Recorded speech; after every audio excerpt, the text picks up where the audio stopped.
Art, the expression or application of human creative skill and imagination, typically in a visual form such as painting or sculpture, producing work to be appreciated primarily for their beauty or emotional power.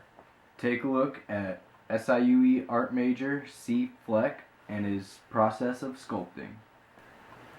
Well, first I would start off by doing a series of rough sketches pretty fast, like I don't know, 10, 15 minutes a piece. Moving around my model, if I can get a live one. Typically, I can't really get those, so I work from photographs a lot. But I'll sketch those and work from different images to see what kind of pose I'm wanting to use, and I work in clay, and depending on the scale, if it's relatively tall, I'll start building an armature to keep it a sturdy piece. But most of the time I don't bother with it. I typically just start building the clay up into a mass, and I work real fast, so I try to get the whole thing kind of roughly built, and then from that point on I go back in and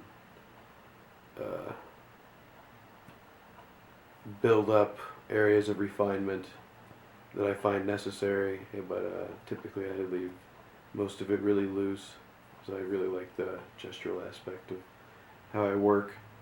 And whenever I feel like the piece is finally complete, I'll let it sit and dry. It's typically every 8 hours, take the bag on, take the bag off, and I'll do that until it's completely bone dry.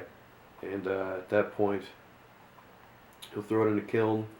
Depending on the clay body you use, temperature varies, but I use raku clay normally, and that's a real slow firing clay body, and real low temperature too. So the kiln will probably fire for about a week before the pieces are finished, and then you let them cool for about another week or a couple days, depending on how hot it gets. And then you pull it out, and that's when I go back in and do some finishing polishing, and it's ready to show.